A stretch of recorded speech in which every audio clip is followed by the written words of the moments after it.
Today I'm gonna be talking about one of the roles in the current meta, the mid lane. This video is targeted towards new players in mid. I'm gonna go through the basics of playing mid and giving some tips. So first things first, where is mid? As the name suggests, it's the lane in the middle. The mid lane is the shortest lane on the map, as it goes almost directly towards the enemy base. This means that it's a lot quicker to get from base to the mid lane than from the base to any other lane. One of the things that's very important to a mid laner are the mid camps. These are the camps right next to the mid lane. Both these camps are worth a lot of money and respawn every 3rd minute. The main source of income for a mid laner are the minions in the lane and the mid camps. If you control the mid camps, you get a huge advantage over your opponents. So who works in mid? If you have seen my solo guide, you know that in solo you want good wave clear and sustain. You want the sustain because your lane is so far away from base that every time you back, you're almost guaranteed to lose farm. Since your tower is so much closer to the base in mid, sustain is not as important. The two things you want for a good mid laner is low level wave clear and burst damage. When you have decided to play mid, be sure, as always, to be first to call it in the lobby. If you were not, don't take mid. 4 of the most picked gods in mid are Agni, Poseidon, Isis and Ao Kuang. All of these have good early wave clear and ults to finish off a team fight. Of these 4, I'd say Agni is the hardest one to play and Ao Kuang is the easiest. I recommend starting with Ao Kuang because he's the easiest one and he's one of the cheapest gods in the game. This game will work as a demonstration of how you can think and act during a game in the middle lane. So the game starts up and here we are.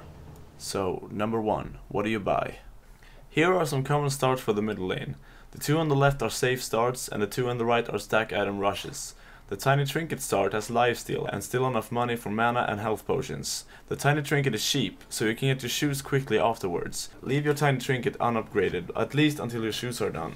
It's better getting movement speed before your damage. The shoes start give you a little more movement to get out of trouble, avoid attacks and rotate quicker than your opponent. It also gives you a lot of monies for consumables.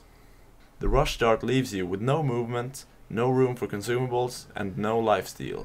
The point of these rushes are that when your item is done, you can start stacking sooner than if you got a save start and you start doing more damage earlier.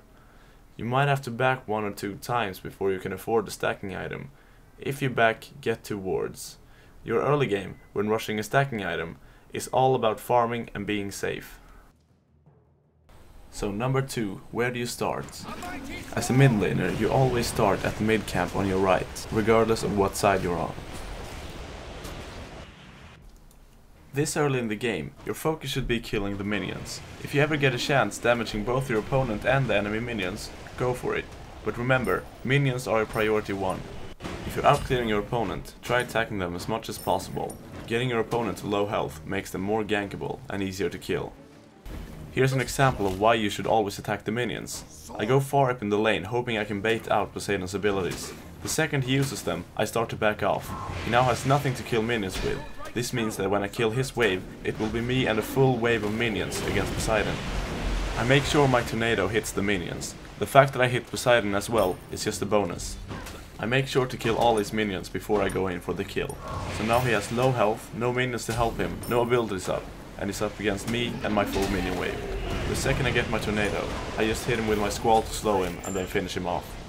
And this is why you want low level wave clear.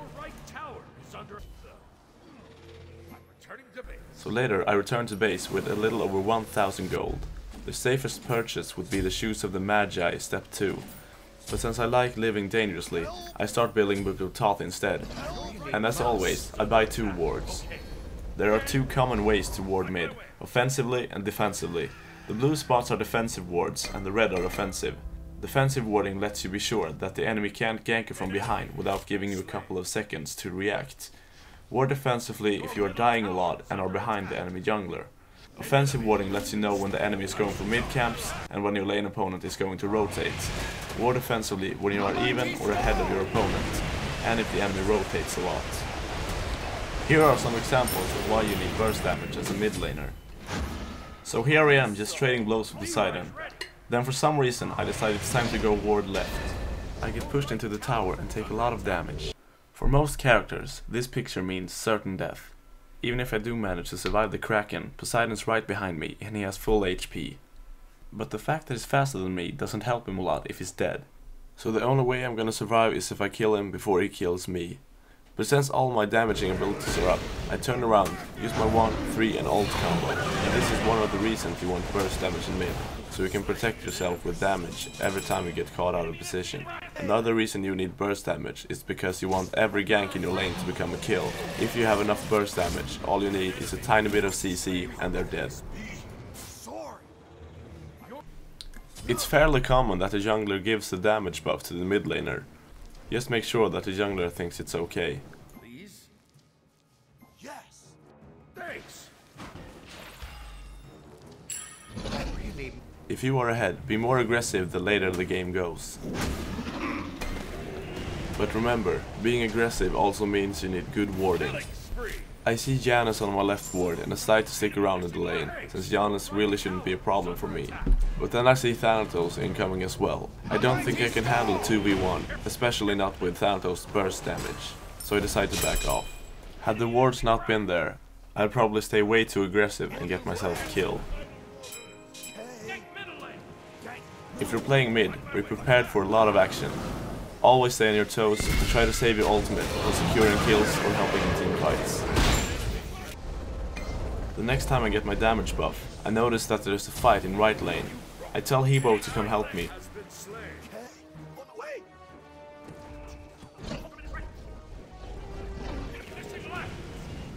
We kill off Poseidon quickly, then when Thanatos ults in, I completely annihilate him with my ult. This is another reason why you need burst damage. You want your rotations to have a huge impact. You want to be able to sweep a team fight. Since a lot of the mid laners have ults that does huge amounts of damage, Aegis is a very good active. Here I used it against Thanatos, but it works just as well against Poseidon's Kraken and Ao Kuang's Dragon.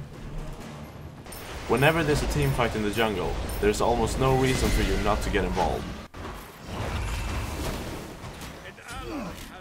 It's unlikely that you will lose farm because it's so close to mid and you clear the waves so fast, and your burst damage can really turn a team fight around. That's all I have to say about the mid lane. If you thought this video was helpful, please share it with others who might need it. Leave comments to tell me what you think, what I did good, what I did bad, and what role you'd like to see next. If you have any further questions or want to play with me, you can add me in game. Have a fantastic day.